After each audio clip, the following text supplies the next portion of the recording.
Queridos irmãos, estamos na nossa quarta aula sobre antropologia bíblica, antropologia na área de teologia, como eu já tenho falado. Quero, no início agora, recapitular o que nós já vimos até aqui.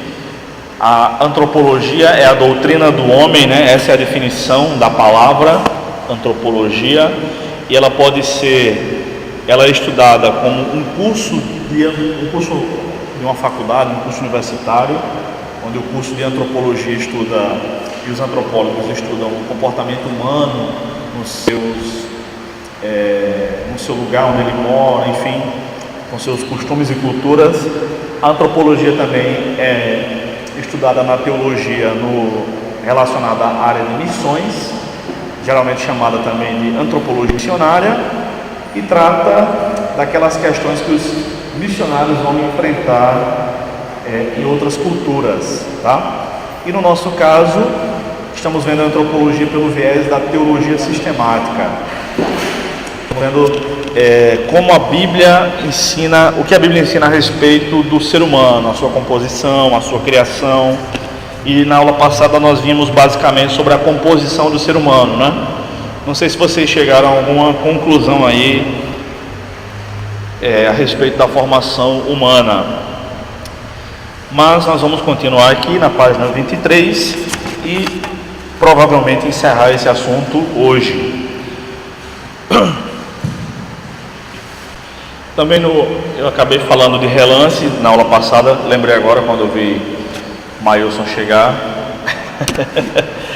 que falei sobre, de leve, né? Só toquei no assunto, na verdade, não explorei a questão da pena de morte, né? Ou a pena capital. Vocês estão me ouvindo bem ou está meio baixo hoje? Tá bom? Tá bom? E compartilhei com vocês aquela entrevista que eu dei há alguns anos, acho que uns 2 anos ou mais, né?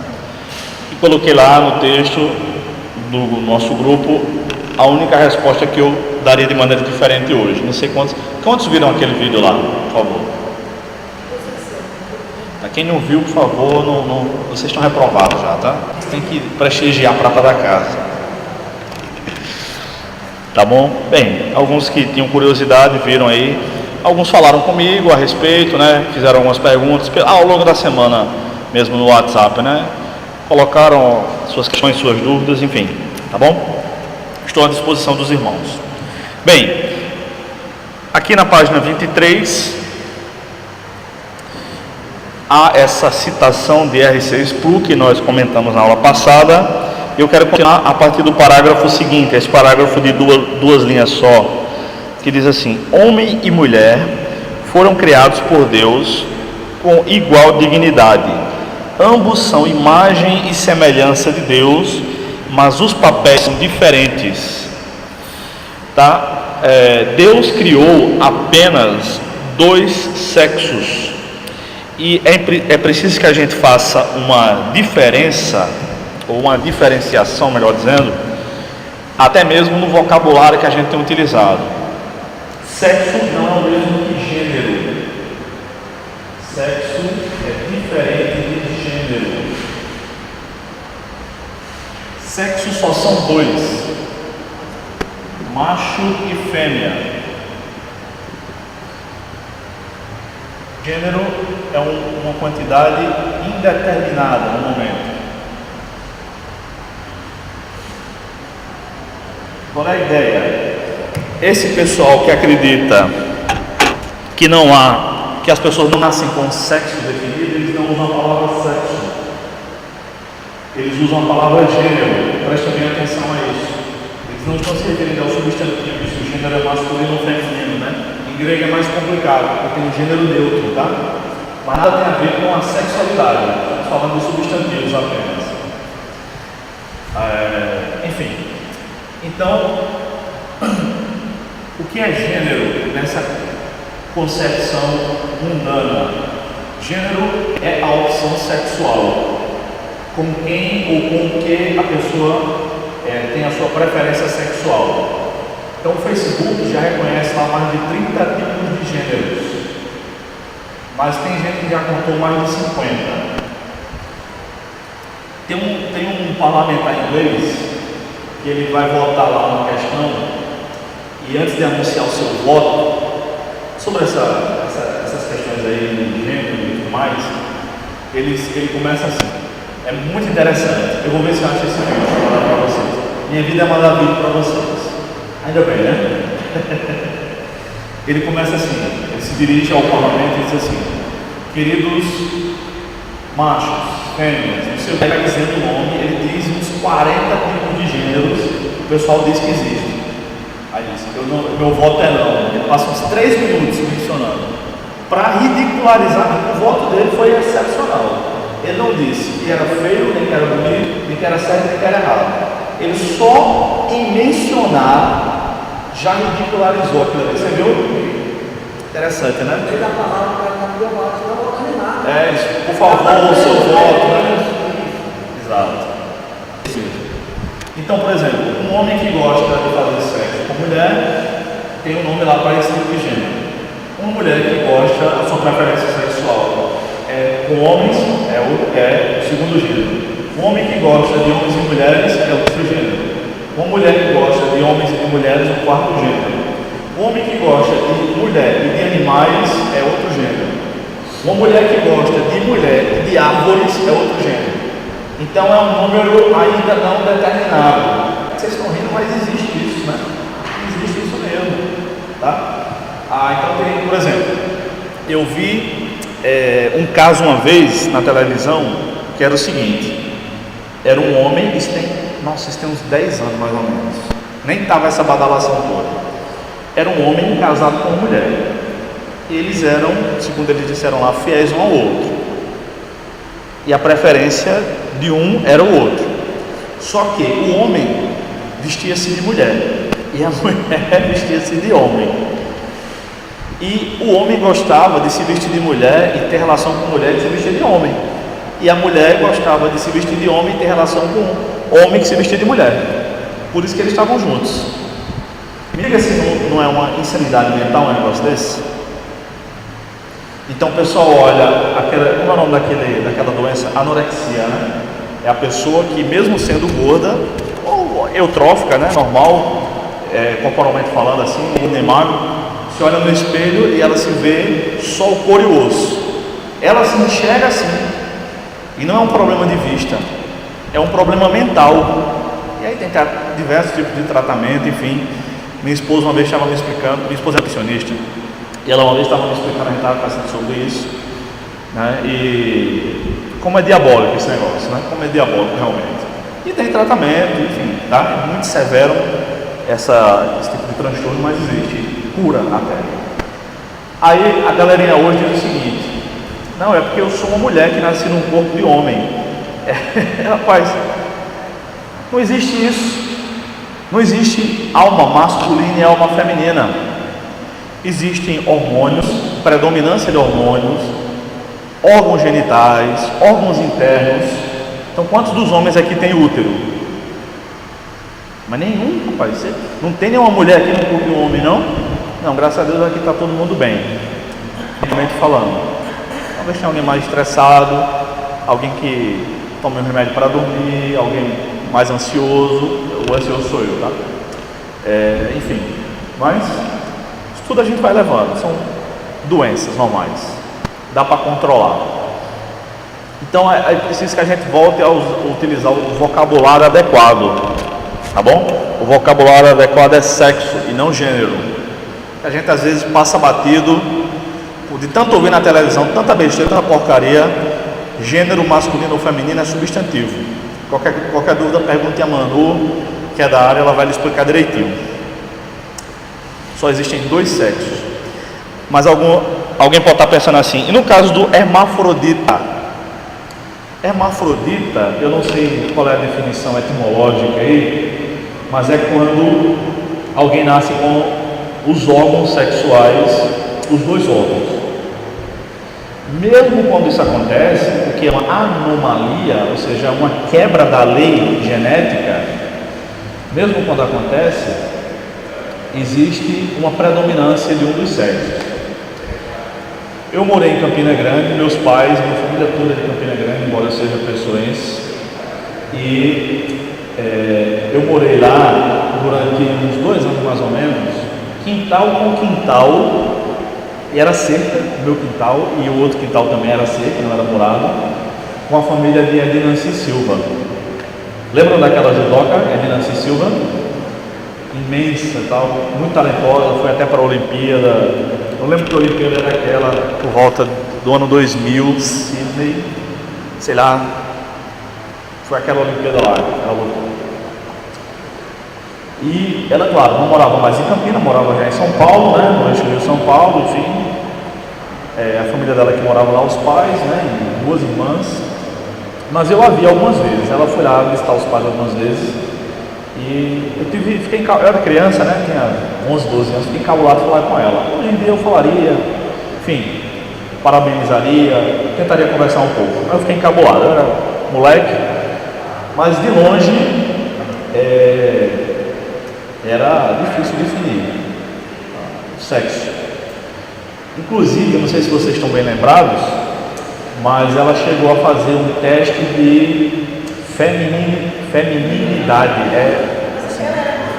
Ela é hermafrodita, mas há uma predominância, né, do sexo feminino. Não, mas para mulher. Pois é. E ela lutou com mulheres a vida toda. Exato. Isso. Aí a opção sexual outro chora. Não tem nada a ver com o homossexual. Então ela fez esse teste na época para poder competir, acho que por ocasião até das Olimpíadas, né, a questão hormonal, foi comprovado que ela podia lutar com as mulheres, porque, meu amigo, aqui não tem nenhum homem do tamanho dela, nem Alex, que é alto. Eu acho que faz tempo que eu a vi também, né? Estou com 32 anos, faz uns 20 anos, mas era mais ou menos assim, Alex, da sua altura, mas era mais forte que você. Aqui não tem nenhum homem do porte dela.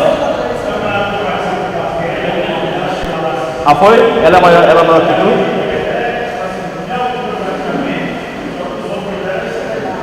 Né? Então ela é bem mais alta, é isso mesmo. Bem, então isso é outra história, tá bom? Alguma questão antes de você queria falar? Não? Bem, então homem e mulher foram criados por Deus com igual dignidade.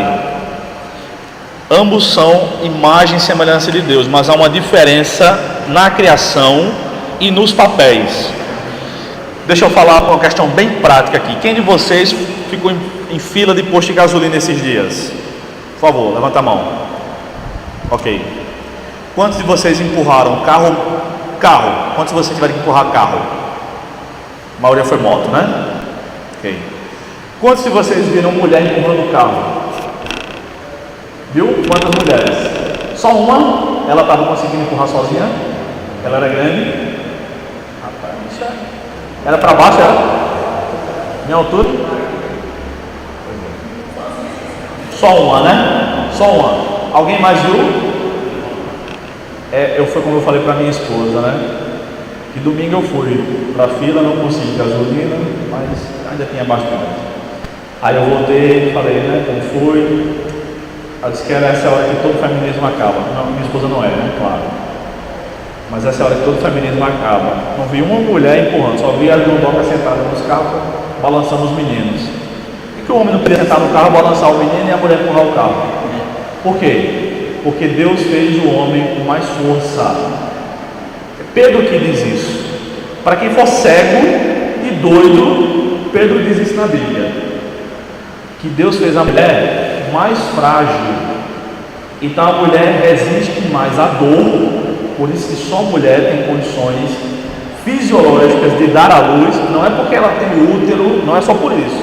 É porque os seus hormônios, a composição dada por Deus, lhe capacita para isso. Então ela não morre de dor no parto, porque Deus deu condições a ela. O homem não aguenta. Eu até fiz aquela brincadeira aqui há algumas semanas, né? O equivalente de uma mulher morrendo com câncer é um homem com febre. Porque o homem geralmente é muito mais mole para dor, para doença, com raríssimas exceções. Tá? Sim ou não? Como diria de Macedo? Olha a referência.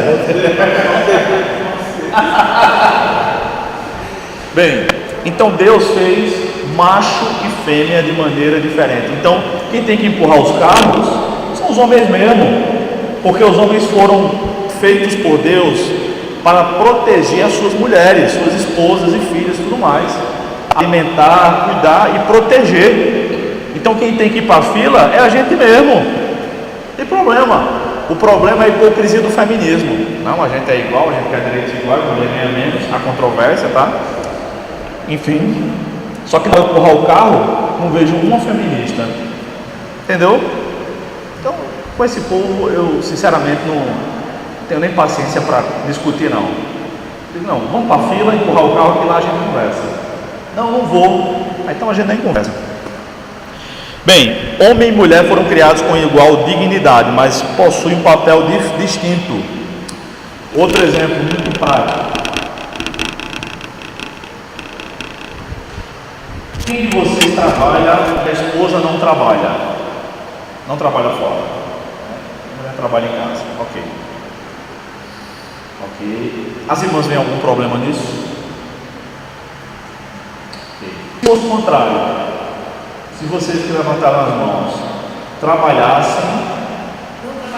não trabalhassem, as mulheres trabalhassem, não por uma questão de desemprego momentâneo, não por algo arranjado, não, a vida toda, alguém aceitaria isso?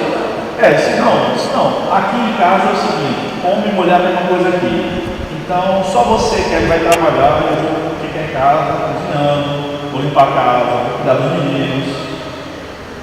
Alguém aceitaria isso normal? Ninguém aceita. Por quê? Porque Deus nos fez diferentes, para papéis diferentes. Então, naturalmente, a gente sabe qual é o papel do homem e qual é o papel da mulher. E como aqui eu já conheço vocês há pelo menos 3 ou 4 meses, já posso dizer para vocês, o resto é só frescura. Só frescura.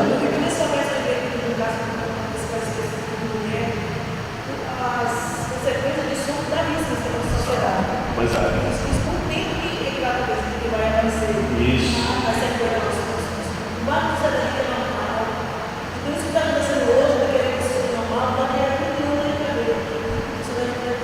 Eu lembro vagamente a primeira vez que eu vi um gay.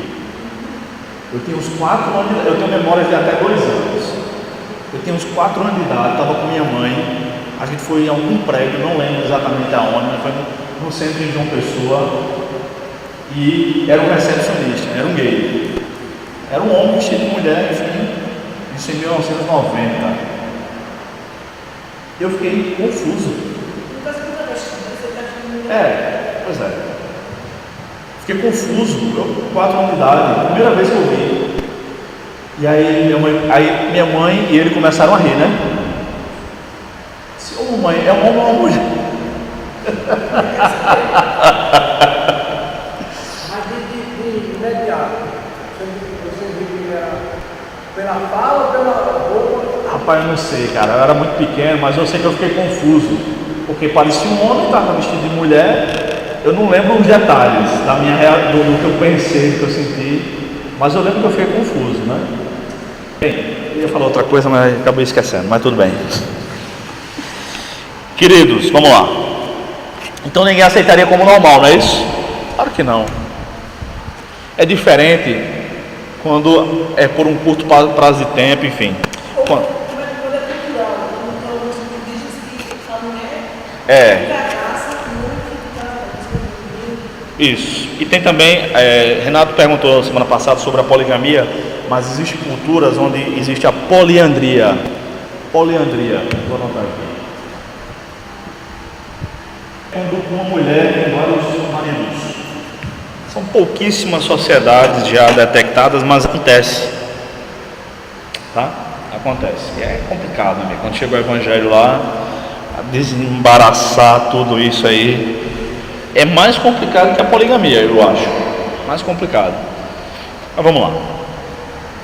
Tem uma citação aqui de Strauss. Criado à imagem de Deus, o homem devia ser o representante de Deus na terra. As plantas e os animais foram programados para serem frutíferos e se multiplicarem. Ao homem, a ordem foi expandida, incluindo o domínio sobre plantas e animais. 2 tarefas diferentes estão implícitas nesse domínio. O homem devia criar cultura no seu sentido mais amplo. Rapaz, porque fecharam tudo ali, pelo amor de Deus. Fecharam tudo ali, Solange. Tá mais quente ainda. Se alguém puder, abra ali por gentileza. O homem deveria criar cultura nos seus... mas talvez esteja atrapalhando ali. Não tem uma sala ali atrás? Não sei, né? Também não sei se está atrapalhando lá fora, né? Não sei se foi por isso, mas só fecharam hoje, né? Atrapalhar não, né? Vamos lá.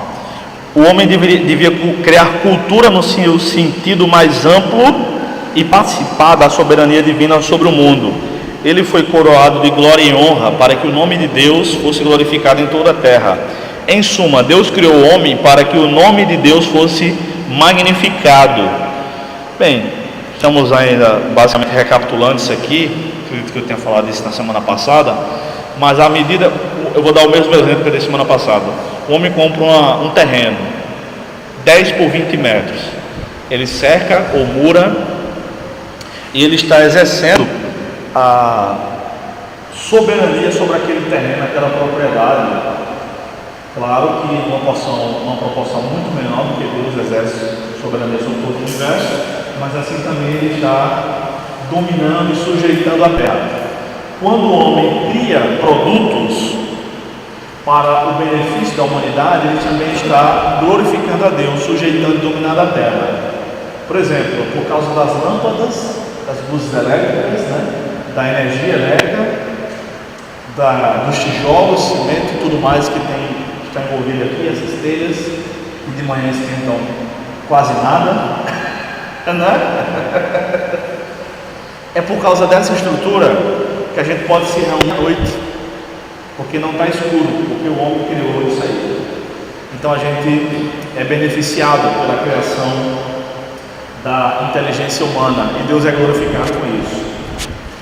Quando a gente se locomove de carro motorizado, seja ele um carro particular, qualquer outro tipo de veículo, uma moto ou um ônibus, Deus também é glorificado, porque nós estamos usando aqui para ir trabalhar, para passear, para nos divertir, para ir para a casa da namorada, de quem tem namorada, enfim. Então, Deus é glorificado. Quando a gente pode se locomover, indo daqui até São Paulo, em 3 horas de voo, ao invés de 3 dias de chão, ganhando muito mais tempo aí, podendo fazer mais coisas para a glória de Deus, Deus também é glorificado. Então, quando o homem cria coisas boas para a bênção da humanidade como um todo, Deus é glorificado. O propósito de Deus é cumprido, do homem dominar e sujeitar a terra. É claro que isso não é mais total, porque o homem pecou. Então a gente não consegue mais dominar e sujeitar a terra completamente. Mas em alguma medida Deus pede isso de nós. Outra questão: Deus ama a produtividade. O livro de Provérbios tem 31 capítulos, e ao longo desses 31 capítulos estão distribuídos 34 versículos que falam, que condenam a preguiça. Deus não gosta de preguiçoso. Deus não gosta de preguiça, porque Ele mesmo trabalha até hoje. Jesus foi quem disse. Todas as parábolas de Jesus são parábolas sobre produtividade, ação. Sempre nas parábolas Jesus nos ensina a nos mover para fazer algo de bom. Seja algo que a gente considere hoje como material, seja algo espiritual, mas tudo tem uma lição para a produtividade. Por exemplo, a parábola dos 10 talentos, que eu fiz os cálculos em casa, alguém me corrigiu aqui, são 4,7 bi mesmo, e não milhões, tá? Dá para dizer isso, esqueci, guardei no coração esse rancor. Tô brincando, mas eu fiz os cálculos, 4,7 bilhões mesmo, tá? Um talento, um talento são 10 mil quilos de ouro. O ouro, a grama está em torno de R$140, o quilo 140 mil. 140 mil vezes 34, o talento são 34 quilos de ouro, dá 4,7 bilhões de reais, tá? Então veja só, eu estou custando um número arredondado, vou dar um pouquinho mais. Veja só, Jesus abençoou naquela parábola, recompensou o servo que dobrou aquele dinheiro. O que tinha 2 ganhou mais 2, foi recompensado. O que tinha 5 ganhou mais 5 foi recompensado.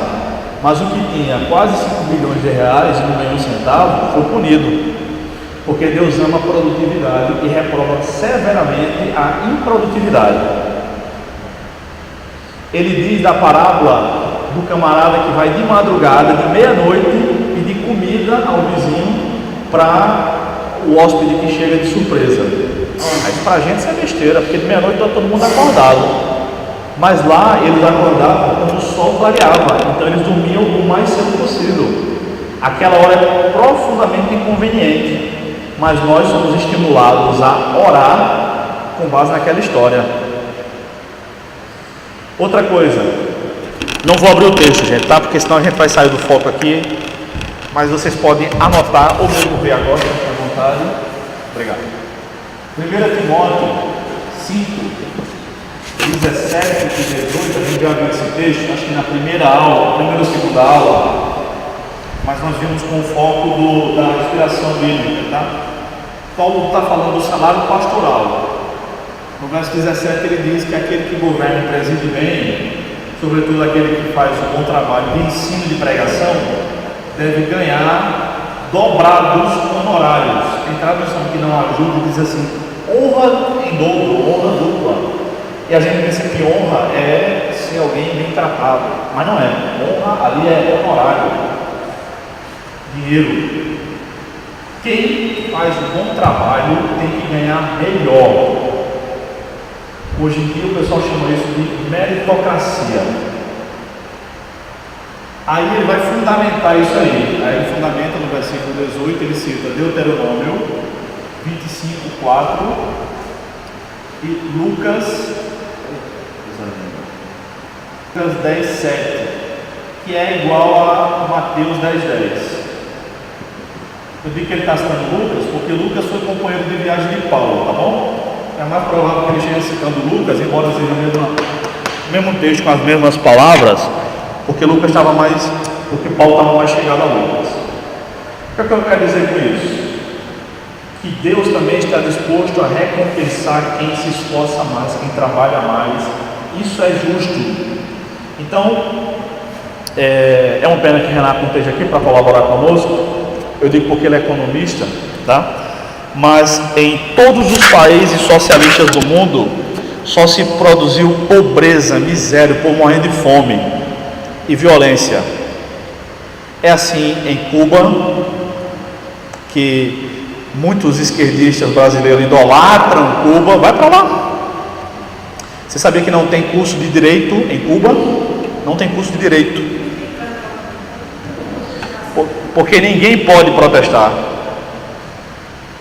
O Brasil é o país que tem mais cursos, no Brasil, aliás, tem mais cursos de direito do que no resto do mundo todinho junto. Ah não, mas o Brasil não é bom de viver não, aqui é uma desgraça. Aqui todo mundo comeu pelo menos 3 vezes hoje, né? Na Venezuela o povo está morrendo de fome. Faltou comida na casa de alguém aí? Chegou a faltar? Não. Então vejam só, Deus não tem problema nenhum com quem é rico.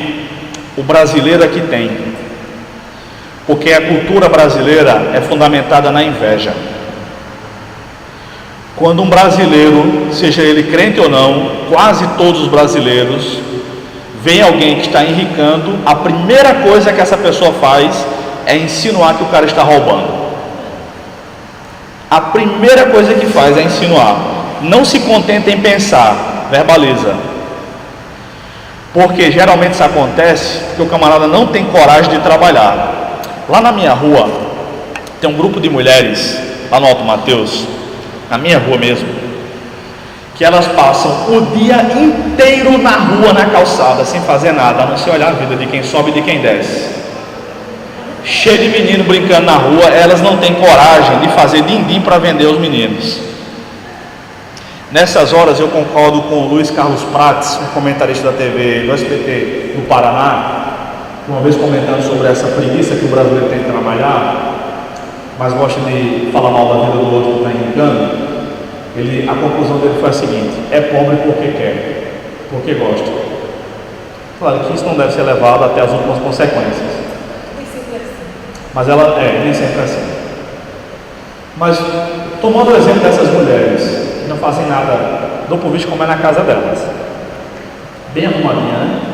E rapaz, eu não sei como é que elas conseguem não, porque arrumar casa não falta o que fazer, né? Eu cozinho, eu lavo louça, faço um monte de coisa em casa, graças a Deus. Não tem problema nenhum com isso. A casa é minha. A casa é minha. E ainda a gente não consegue dar conta de tudo. Imagina elas que não tem coragem de trabalhar, nem dentro de casa. Como é que eu sei que elas não trabalham em casa? Porque eu estou vendo elas na rua. Embora elas podem pensar que eu não estou fazendo nada dentro de casa, né? Eu estou escrevendo. Pois é. Então, gente, Deus ama a produtividade. Deus não tem problema com a riqueza. Ser rico não é pecado. Querer ficar rico também não é pecado. A Bíblia diz que o amor ao dinheiro é a raiz de todos os males. Diz sim. 1 Timóteo 6,10. O contexto ali não é generalizado, embora eu acho que isso pode ser aplicado a qualquer pessoa. Mesmo assim, o contexto de 1 Timóteo 6, que a sequência desse texto aí é o mesmo parágrafo, está falando do salário do pastor. Então, o texto lá, que começa no versículo, começa em 1 Timóteo 5,17, vai até 1 Timóteo 6,10, acho que ainda passa alguns versículos, é o mesmo assunto. Esqueça o número do capítulo, isso aí não tem problema, esqueça. O texto está dizendo o seguinte: que os pastores que querem ficar ricos às custas da igreja vão se dar muito mal e vão prestar contas a Deus. É isso. Agora você quer ficar rico, você vai trabalhar, vai fazer um plano de negócio, é um bom administrador, seu produto vai vender, tomara que você fique rico. Também todos vocês seriam ricos, não tem problema nenhum com isso. Graças a Deus eu me livrei dessa inveja presente na nossa cultura. Quando alguém insinua, me permitam falar pelo menos isso de minha própria pessoa. Quando alguém insinua que eu consegui alguma coisa por méritos não meus, eu tripudio, não baixo a cabeça.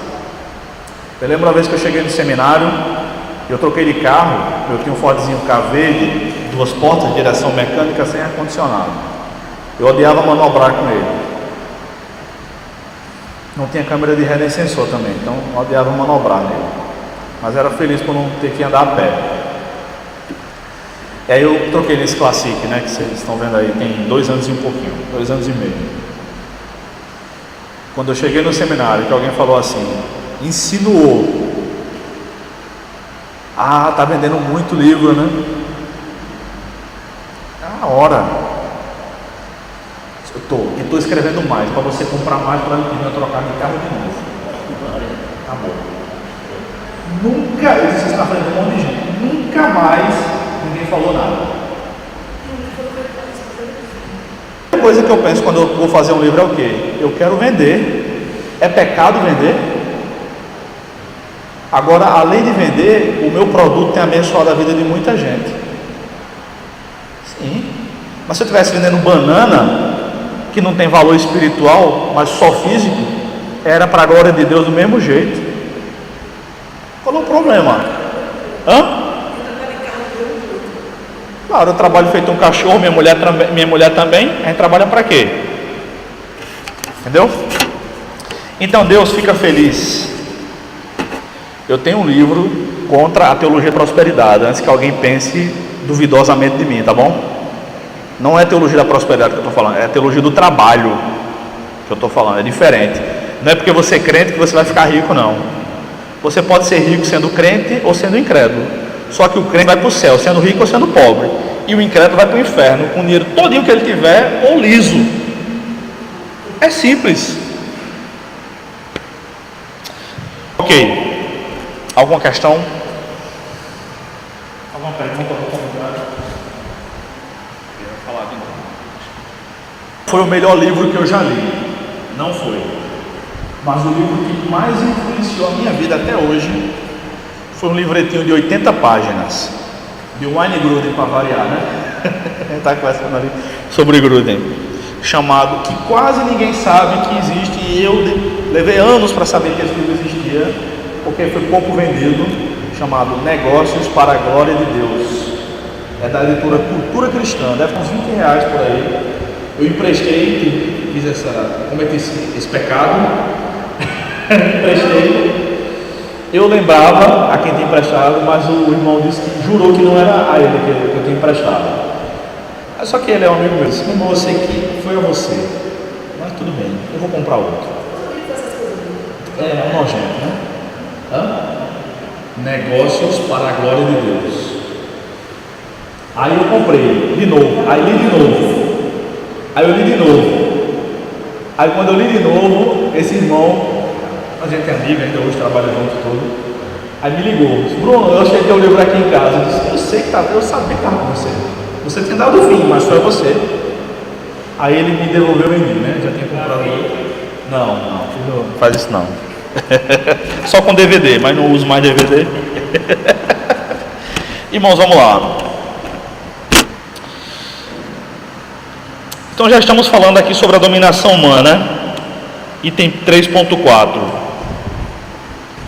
O cristianismo é a única religião onde a divindade faz algo de bom em prol do ser humano desde o princípio e o abençoa antes que ele pudesse fazer qualquer coisa para retribuir as bênçãos com fé e devoção. Nas outras religiões, primeiro o devoto tem que dar fazer uma oferenda, fazer algum sacrifício. Só depois a divindade, se ela se agradar, é que ela vai retribuir aquilo ali. E nem sempre é para fazer o bem. Você já viu alguém, ou já ouviu dizer, né, de uma pessoa que estava indo na macumba para abençoar a vida de outra pessoa? Não, né? Só para fazer o mal, só para fazer desgraça. Não, e nem a pessoa que pratica, né? Pois é. Então no cristianismo, o cristianismo é a única religião que Deus toma a iniciativa de abençoar. Então desde o princípio, quando o homem pecou, por exemplo, em Gênesis 3:9, eu considero que esse seja o primeiro versículo missionário da Bíblia. Gênesis 3:9, Deus diz assim: Adão, onde estás? Deus vai em busca do homem pecador, porque quando Adão pecou, ele viu que estava nu, ele e Eva, antes eles não tinham essa maldade, e se esconderam. Então Deus vai em busca do homem. O homem responde ou não com fé. Então Deus sempre dá o primeiro passo. O homem não dá o primeiro passo para Deus, nem o segundo, nem o terceiro. Deus é quem sai em busca do homem, e Deus é quem tem o desejo de nos abençoar. Então a Bíblia diz que Deus sempre nos abençoa, e aos seus amados Ele dá enquanto dormem. Então tem um salmo que diz isso, né? Essa verdade é muito libertadora. Dormir e descansar, que é um princípio bíblico, descansar em um dia da semana. Eu não acredito que tem que ter um dia certo, um calendário. Alguns irmãos acham que sim. Mas dormir, tanto quanto você precisar, e descansar, pelo menos um dia na semana, é um princípio bíblico. Eu não sei quantos de vocês tiveram acesso, ou seguem o Augusto Nicodemos aí no Facebook, no Instagram, ou receberam no WhatsApp. Ele teve uma crise de estafa no ano passado e emendou, ficou até os primeiros meses agora de molho, né? E aí ele anunciou a saída da igreja dele, lá em Goiânia. Vocês estão por dentro disso? Vai ser no dia 5 de agosto, eu lembro porque é o aniversário de uma pessoa, né? Quando vai completar o 4º ano dele e tal. E tem umas 2 semanas aí, ele publicou um texto muito interessante, dizendo o que eu aprendi dessa doença, um negócio assim. Ele aprendeu que, aí ele diz lá, né? Aprendi que eu preciso descansar, que o descanso é tão bíblico quanto o trabalho. Então a gente descansa, dorme tranquilamente, porque a gente sabe que quando a gente está dormindo, não vai morrer de fome, porque Deus está cuidando de nós. A gente para de trabalhar um dia na semana, a gente não trabalha 7 dias por semana, porque a gente sabe que tem o direito de trabalhar e uma ordem divina, e que Deus nos dá o sustento para comer os 7 dias, não somente os 6. Aliás, não foi isso que Deus fez lá no deserto?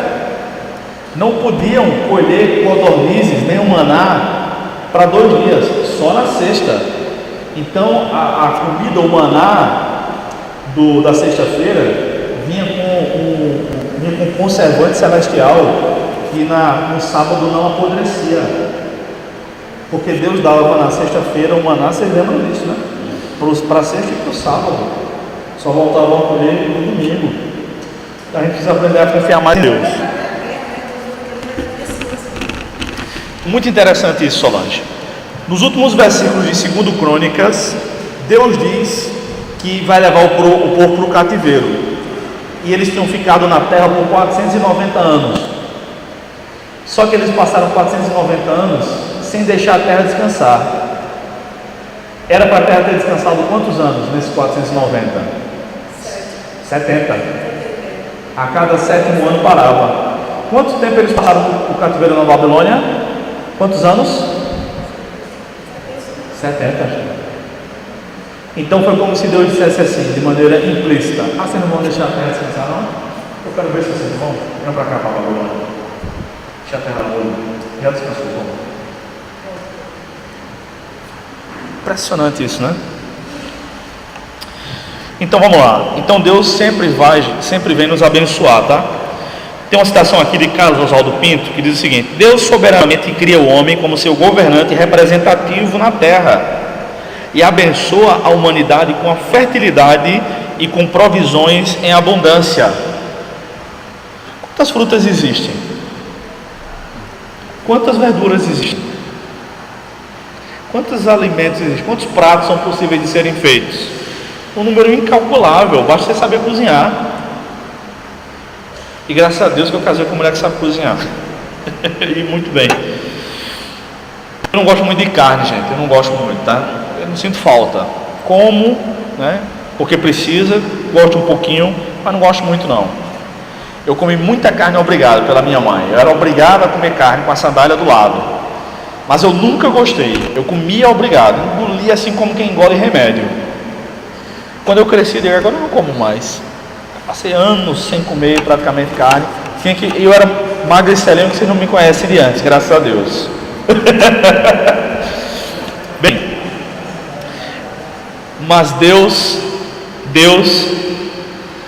nos criou como seu representante aqui na terra. Então, diga aí, Alex.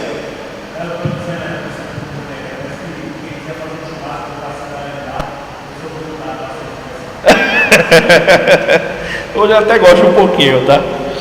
Eu não faço questão não. Se tiver ou se não tiver, eu não ligo.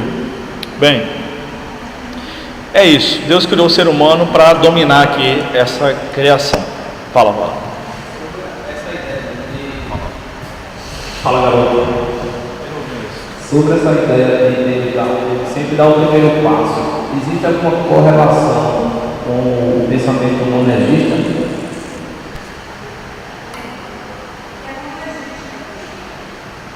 Monergista é isso, é ter a ideia de que Deus sempre dá o primeiro passo para atingir o pecador. Não precisa que o homem faça nada para que seja salvo, somente Deus é quem faz toda a obra no mundo. Monergismo é mais que isso, né? Monergismo é que Deus faz tudo. Não é só que Deus não dá só o primeiro passo, Deus faz tudo para a obra da salvação. O antônimo ao monergismo é o sinergismo. Sinergismo é junto com, vem da preposição sim. Eu vou anotar aqui mesmo.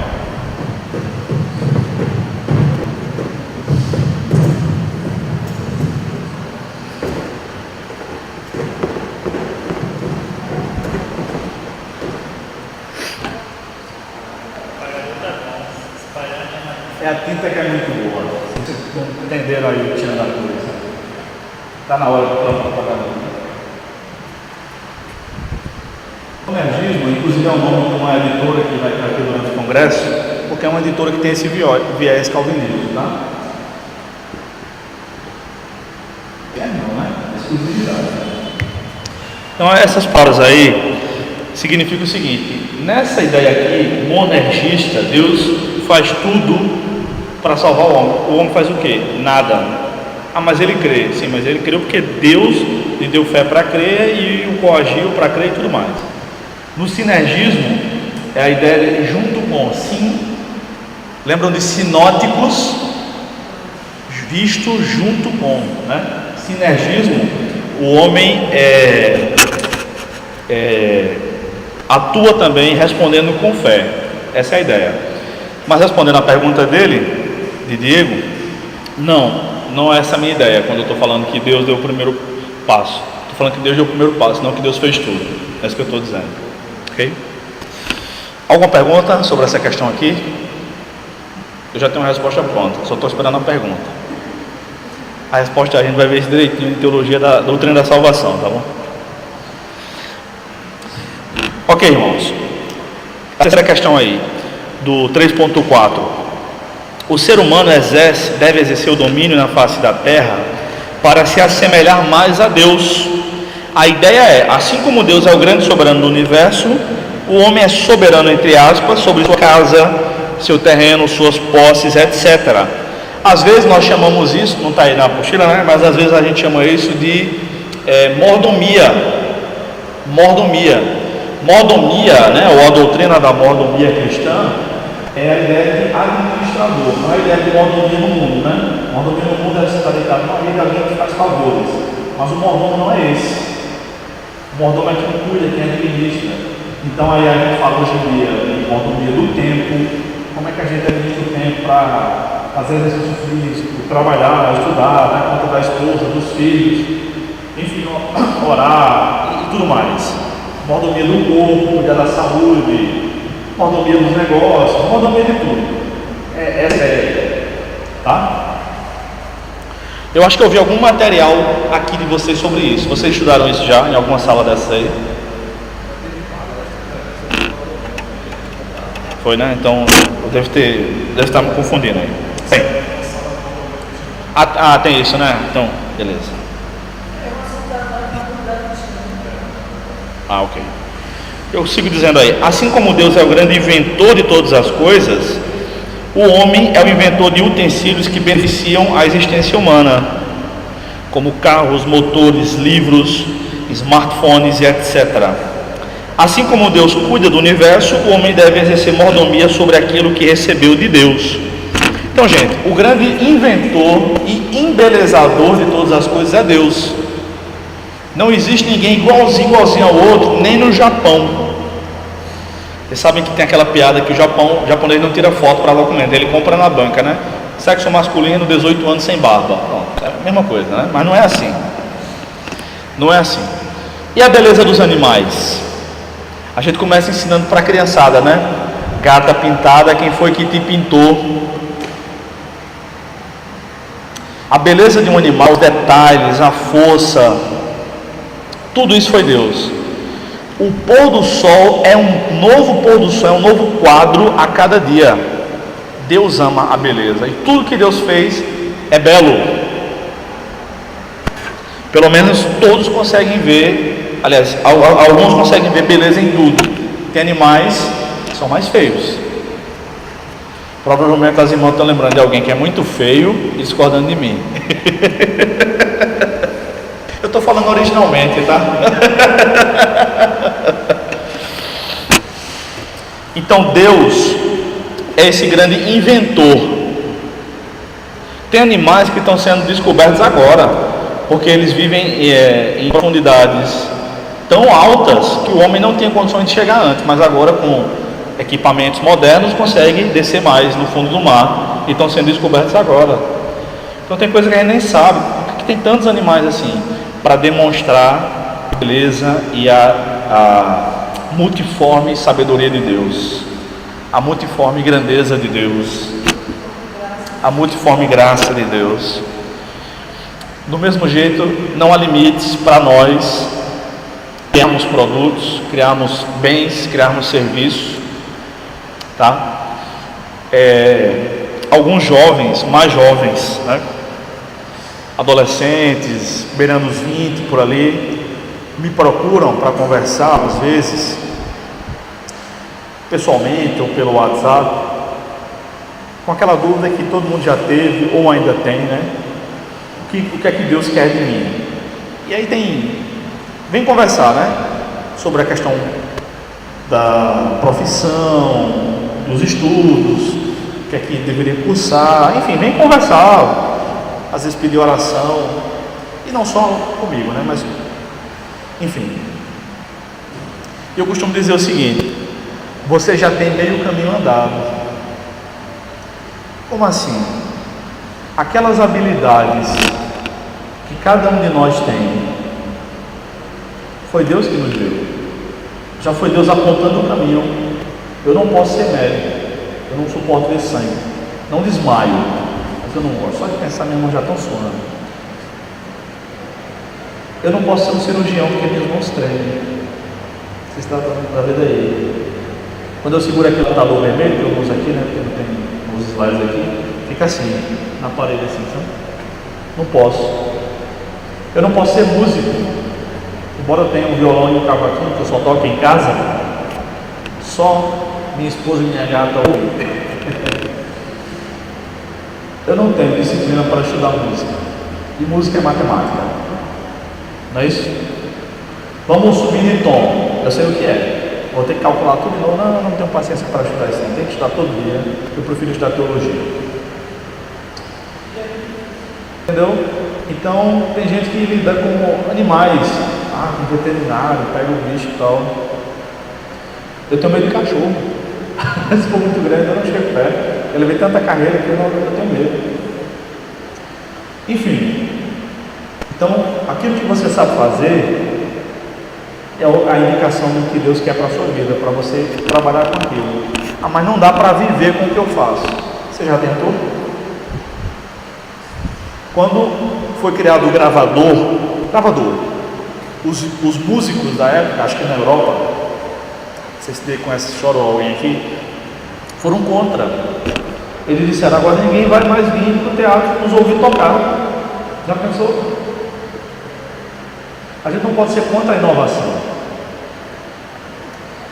Quando surgiram os candeeiros, os vendedores de vela foram contra. Quando surgiram os candeeiros com gás, os vendedores de candeeiro foram contra. Quando surgiram as lâmpadas, os vendedores de candeeiro com gás foram contra. Quando criaram as lâmpadas de LED, quem tinha lâmpada incandescente na loja ficou chateado. Já imaginou?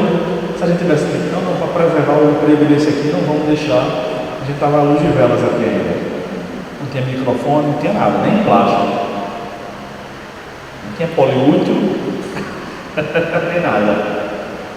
Então, aquilo que você sabe fazer, aquilo que você sente vocação, sabe, eu farei isso aqui durante tantos anos. É isso que Deus quer para você, porque foi isso que Deus te deu.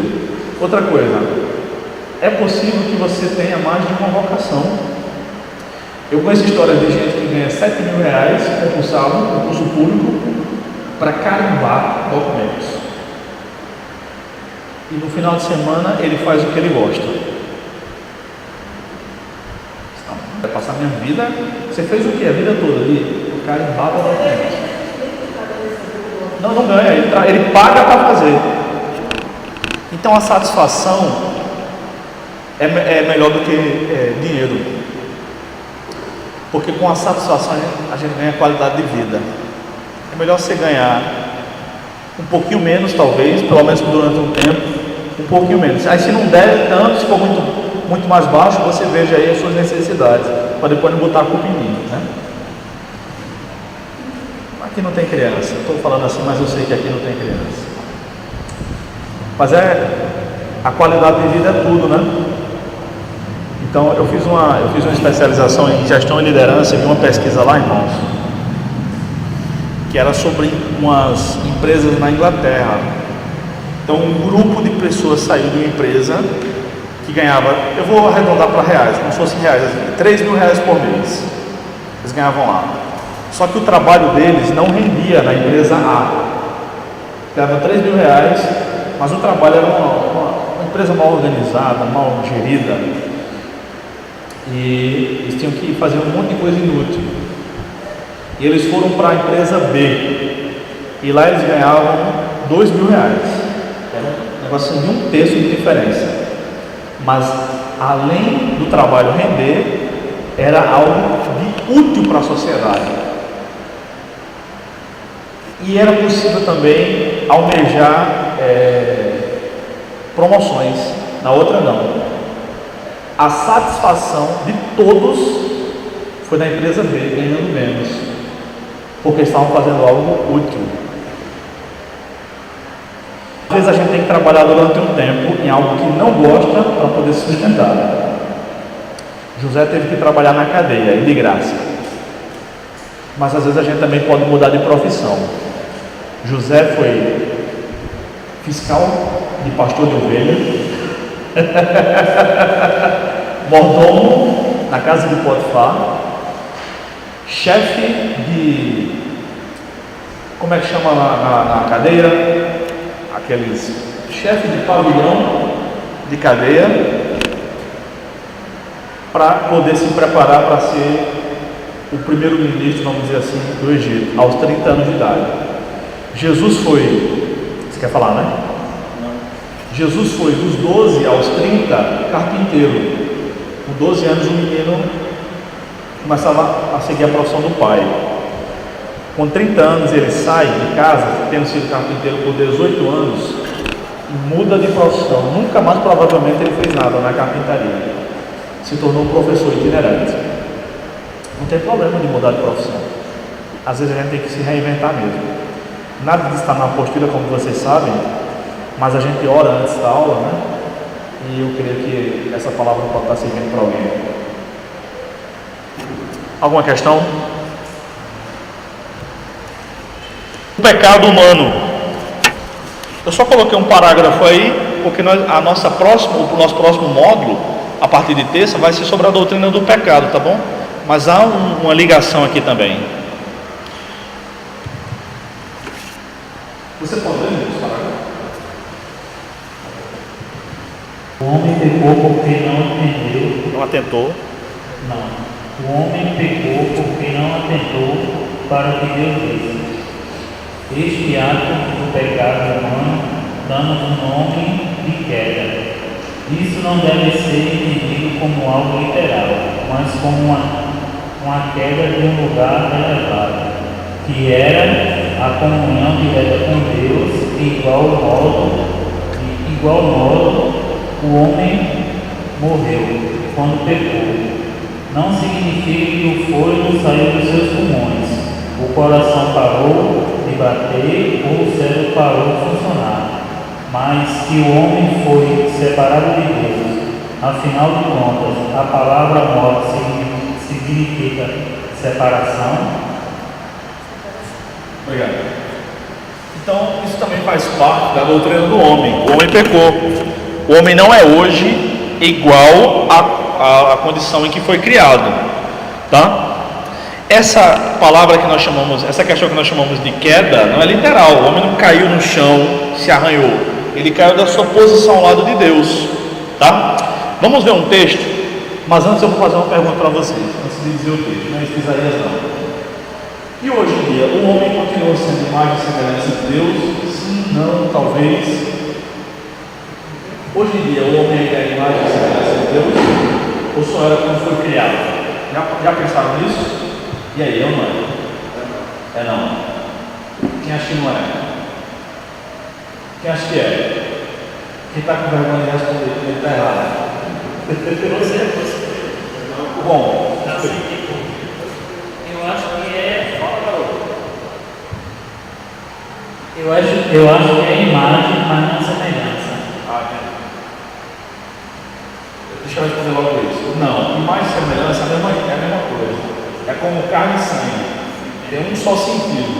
São duas palavras não sinônimas, mas complementares. Tá bom? Alguém mais? Vamos ver um texto então. Quer falar, Neto? Pode falar. Eu acredito que não é mais semelhança não, porque desde que a gente vem estudando, Deus deixou o homem para dominar sobre tudo. Sim. O homem nem se domina mais por causa do pecado, quanto mais dominar a terra. Perdeu tudo. Perdeu tudo. Quem domina na sua casa é sua mulher. Minha mulher. É uma coisa moral.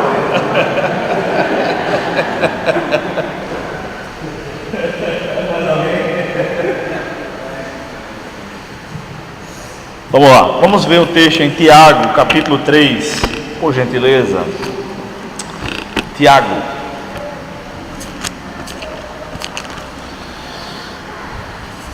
O 3:9. Borges, pode ler, por favor? Espera só um minutinho, pessoal, achar ali, tá? Tiago 3:9. Ó vós que derrubais as apostilas. Que lê, por favor. 3:9. Com ela bendizemos a Deus, o Pai, e com ela amaldiçoamos os homens, feitos à semelhança de Deus. Está falando do poder da língua, que é um poder, pode ser destruidor, pode ser abençoador. Claro, se o pai chega para o filho, que é uma criança que está formando se formando ainda em todos os aspectos, ele diz: rapaz, você não é ninguém, você não faz nada que presta, eu nem queria que você tivesse nascido, por mim você nem moraria aqui, é só por causa da sua mãe. Isso abala ou não uma criança? Abala um adulto? Imagina uma criança. Entendeu? É um poder destruidor da língua. Alguém aqui já aconteceu de estar desanimado e conversar com alguém e se animar? Mas todo mundo, né, gente? Claro, ouvi uma palavra, eu vim para a igreja me sentindo um lixo, mas Deus usou o pregador e eu saí daqui. Então a língua tem esse poder. E em determinado momento, o apóstolo Tiago aqui, que era irmão do Senhor Jesus, provavelmente é isso, ele fala que a gente faz o que é bom, a gente bendiz Deus, né? Mas a gente faz o que é mal com a língua também, a gente amaldiçoa os homens. E ele diz que esses homens são feitos à semelhança de Deus. Então, aquilo que na teologia é chamado, o teólogo adora latim, né? Todo latim que eu sei, eu aprendi vendo algo da Compadecida, tá? Não estudei latim. Então, tudo que eu sei é enterrar uma cachorra em latim, tá bom? Brincadeiras à parte, a imagem de Deus, vocês vão encontrar geralmente uma citação assim nos livros, a Imago Dei, ela não foi perdida quando o homem pecou, mas ela foi distorcida. Então o homem é a imagem de Deus, como o Tiago está dizendo aqui, isso aqui é depois do pecado, mas não é mais como no princípio. O pecado maculou, arranhado, exato. É como ver por um espelho que está embaçado. Você toma banho no chuveiro quente, embaça geralmente o espelho do banheiro. Você tenta se ver ali, dá para ver mais ou menos. Basta tirar o óculos que eu já não vejo nada, né? Pronto. Então o ser humano ainda é imagem e semelhança de Deus. A gente possui atributos comunicáveis. Lembra que a gente viu isso no módulo passado? Tem, completamente. Nenhum ser humano, nenhum animal tem, só o homem.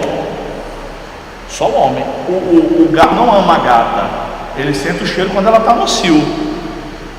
Copulou, acabou. O homem não. Tem um que faz isso também, né? Tem um que faz isso também. Mas aí não é alguém que foi salvo, né? O crente não pode fazer um negócio desse, né? Se fizer, tem que expulsar da igreja, no mínimo, né? E dependendo da igreja, o pastor ainda manda dar uma acabada de pau, né? Que é no mínimo sensato. O Paulo comentou de pregação. É como se ele pega em casa só ele, ainda era menos ruim, mas sempre manda a igreja. Pois é.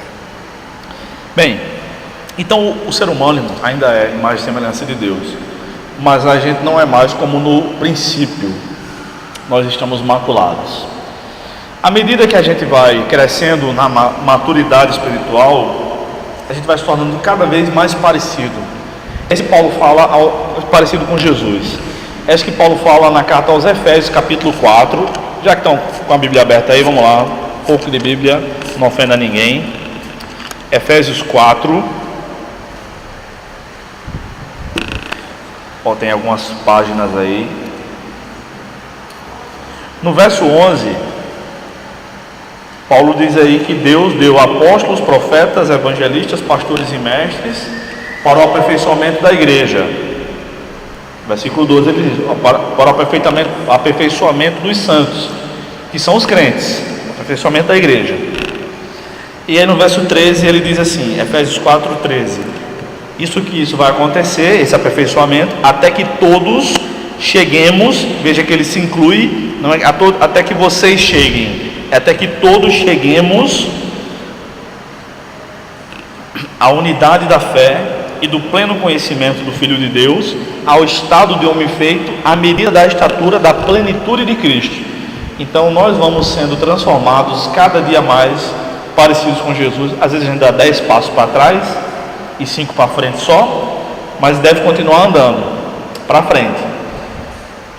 Então, à medida que a gente vai se aproximando mais de Deus, a gente vai sendo mais parecido com Deus, mais parecido com Jesus, amando mais, sendo mais misericordioso, sendo mais parecido com Jesus nas nossas atitudes. Tem padre que pensa que ser parecido com Jesus é falar que nem eles, né? Às vezes eu falo assim, fulano fala que nem padre. Como é isso? Toda época de Semana Santa e Natal, sempre sai uma matéria na TV ou outra aí que consulta um padre e um pastor, né? E padre só fala a mesma coisa: o amor, a misericórdia, a caridade de Nosso Senhor, da Eucaristia, não sei o quê. E todo mundo fala daquele jeito, pisa no calo dele. Então tem crente que pensa que mansidão, por exemplo, é falar daquele jeito. As pessoas mais bravas que eu conheço falam bem doce. E algumas das pessoas mais tranquilas que eu conheço falam alto, feita gota serena. Tem nada a ver. Tem gente que é agitado, mas é um doce, um amor de pessoa. Tem nada a ver.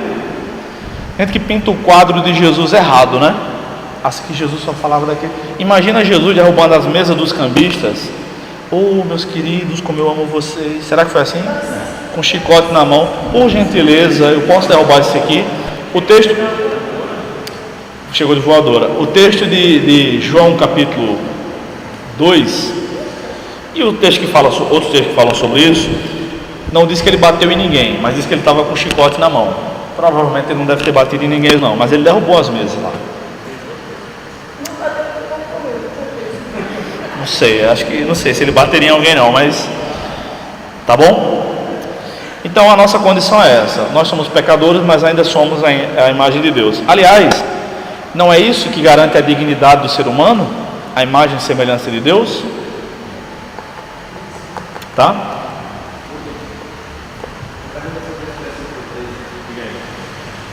Sobre esse versículo 13, Paulo 4:13, diz que a gente vai chegar, ele fala em plenitude aqui, né? É que eu queria saber o seguinte: se enquanto aqui, humanamente falando na terra, a gente vai chegar em plenitude à imagem de Cristo, se isso é literal, ele está usando esse figurado. É literal, mas não é para a terra. Não, isso aí nenhum teólogo ortodoxo acredita que é possível ser perfeito aqui na terra, tá? Mas deixa eu fazer um esclarecimento, quero que vocês vejam bem. Os wesleyanos, a igreja que eu faço parte é uma igreja wesleyana, a igreja de Nazareno. Depois eu falo mais sobre o movimento wesleyano. Mas John Wesley falou a respeito da perfeição cristã. Quando John Wesley usava a expressão perfeição cristã, ele tem um livro inclusive sobre isso. Na verdade, John Wesley escreveu mais de 200 livros. Ele não está falando a respeito disso aqui. É um esclarecimento, tá? Ele está falando a respeito do que os pentecostais chamam de batismo com o Espírito Santo. É só uma questão de sinônimos, tá? Mas eu não conheço, nunca vi um teólogo ortodoxo, crente de maneira geral, possa até já ter ouvido. Agora um teólogo acadêmico, vamos dizer assim, defender isso aí. Uma vez eu estava ouvindo umas aulas e o pastor que estava ministrando as aulas disse o seguinte, que ele foi pregar numa igreja e um irmão lá disse assim: Pastor, não peco há 5 anos. No sertão, um cara desse é chamado de caba de quê? Caba de pé, né? O bicho é mentiroso. Aí o pastor disse: deixa eu conversar 5 minutos com a sua esposa, eu vou descobrir seus podres, né? Isso não existe, né? Não existe.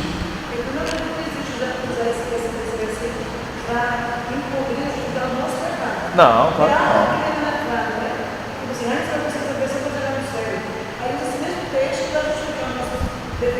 Sim, sim.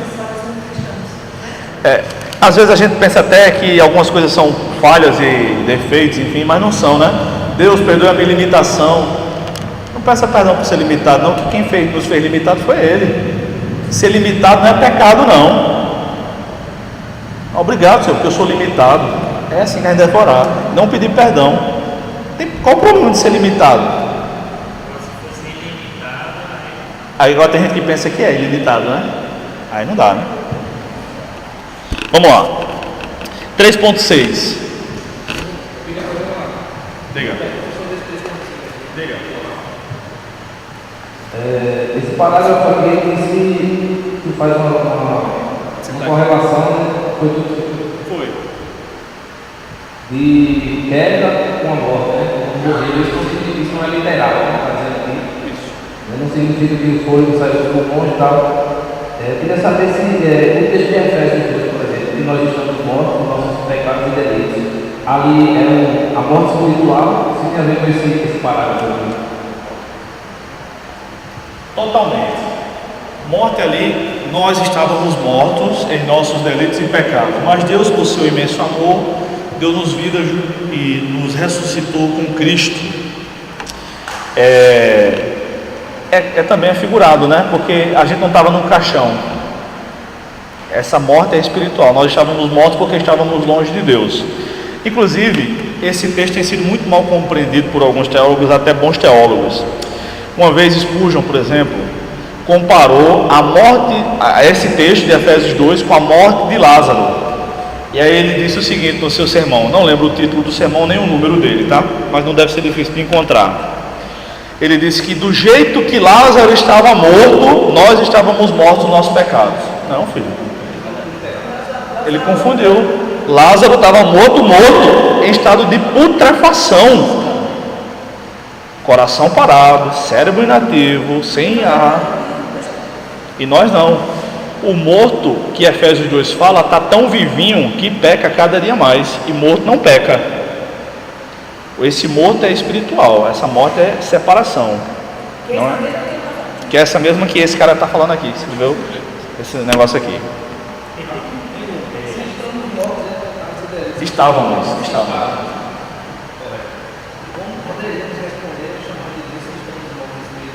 Nós vamos ver isso em teologia, em doutrina da salvação. Mas o morto ama, tá? Por exemplo, Jesus disse assim: a morte é uma figura de linguagem. Então o morto peca, já falei. O morto ama. Jesus disse assim: se vocês só amarem os seus, vocês não fazem nada demais. Eles também fazem isso. Então o morto peca, o morto ama. O morto dá esmolas e Deus recebe aquilo. Como é o nome daquele cara lá de Atos? Cornélio. Deus recebeu, tá? O morto pode fazer muita coisa, inclusive dizer eu quero. Ele está longe de Deus. Não significa dizer que ele está incomunicável com Deus, não. Está longe. O texto de João 6,44 diz que ninguém pode chegar até Jesus se o Pai não o trouxer. Essa ideia de levar, trazer, o verbo trazer ali está mal traduzido, mas por uma questão de compreensão nossa. Ali é literalmente arrastar. Então a ideia que Jesus está dizendo é: ninguém pode vir a mim se o Pai não arrastar até mim, tá? É porque arrastar em língua portuguesa arrastar de maneira geral tem uma conotação de trazido à força, e não é trazido à força que Jesus está falando ali, é impossibilidade de chegar. Tenham em mente aí 2 soldados numa guerra, numa batalha. Um está ferido, o outro está forte. Ele arrasta o que está ferido. quer dizer que foi a força? Não, ele só não está, ele só está impossibilitado de ir, não quer dizer que foi forçado. Então é assim. A ideia é, você quer que eu te leve? Na guerra ele não pergunta, né? Ele pega, bota o cabo no espinhaço e leva. Essa é a ideia. Ok? Mais alguém? Mais alguma questão, queridos? Vamos para o item 3.6. A religiosidade humana. Vai dar para a gente terminar hoje, tá? Faltam ali 6 minutos, mas vai dar. Eu acho que sim. Se não der, não tem problema não. Até hoje, página 24, até hoje, jamais foi encontrado, está um erro de concordância aí, tá? É encontrado um povo que não tenha inclinação religiosa alguma. Então até hoje nunca foi encontrado um povo totalmente ateu. Todo mundo é ateu aqui. Não, nunca existiu isso. Sempre os ateus foram minoria. Todos os povos da humanidade, em todas as épocas, sempre buscou seguir algum Deus, alguma divindade, seja a um Deus supremo, como nós, ou mesmo a um animal como divindade, ou ainda servindo a vários deuses, como os hindus, que tem um número incalculável de deuses, tá? Então todos os povos encontrados até hoje têm a sua religiosidade confirmada. Os ateus são a exceção que não anulam a regra da religiosidade do coração humano. Certamente os povos desejam adorar a Deus, porque o próprio Deus colocou esse desejo no coração humano. Então essa religiosidade que o ser humano tem é a ausência de Deus. Eles querem se aproximar de Deus, eles não querem viver em santidade, isso é outra história, mas eles querem a comunicação com alguma divindade, com a divindade que eles julgam ser a correta. E aí os índios fazem dança da chuva, fazem cultos aos mortos, às árvores, a tudo quanto é troço, os povos fazem, tá? Mas sempre há uma busca por Deus em todos os povos. Inclusive é interessante, naquelas palestras lá de Adalto Lourenço, ele fala em uma delas sobre o dilúvio, que a ideia do dilúvio universal, ou seja, em todo o mundo, é uma ideia presente em todas as culturas do mundo.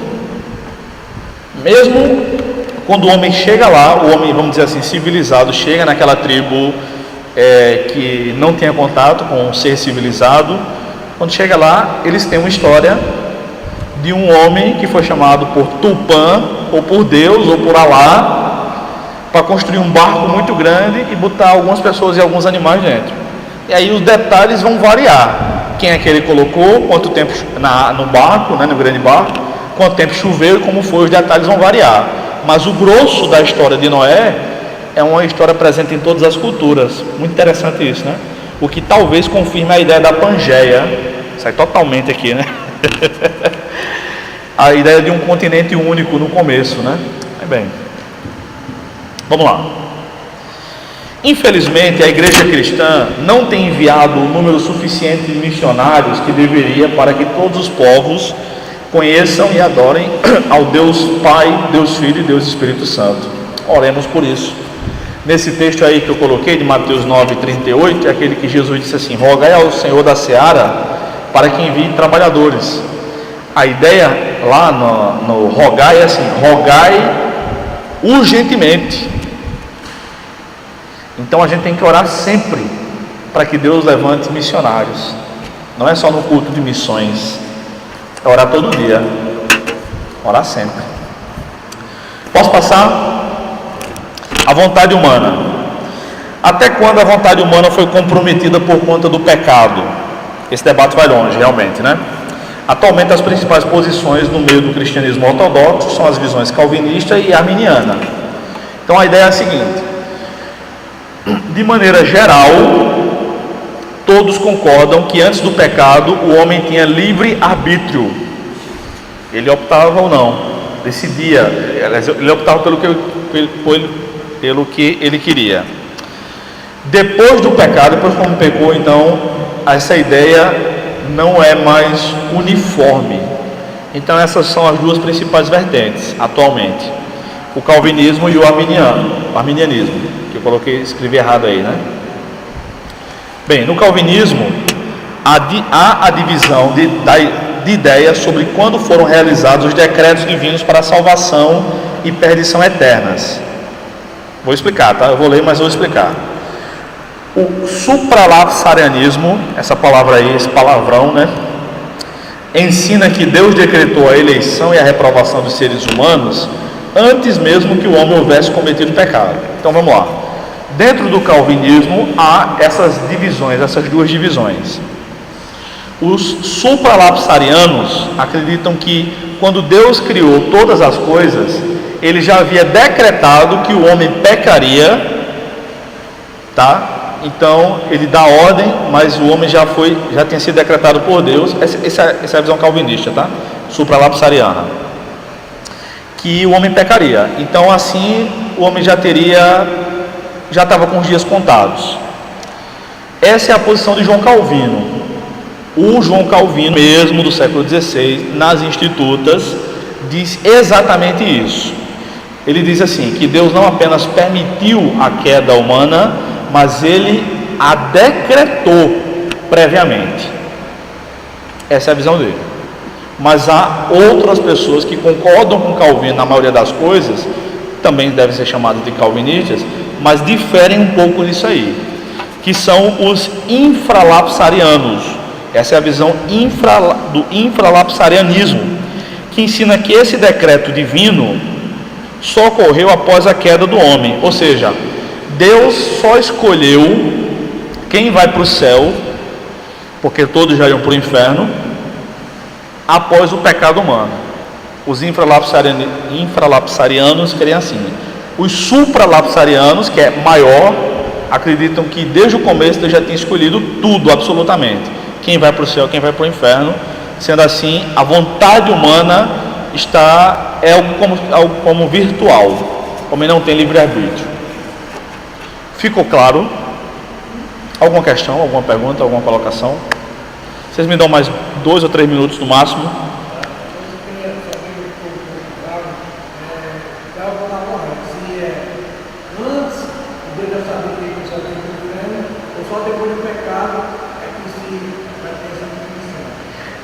Essa visão não está dizendo que Deus sabe, está dizendo que Deus decretou. Todo mundo concorda que Deus sabe de tudo, mas esse aqui não está falando a respeito da sua onisciência, mas dos decretos. Então, de acordo com esses irmãos, Deus escolheu quem vai para o céu e quem vai para o inferno. Não é que ele sabe, ele já sabe, mas não é disso que eu estou falando, é que ele decretou. Ficou claro?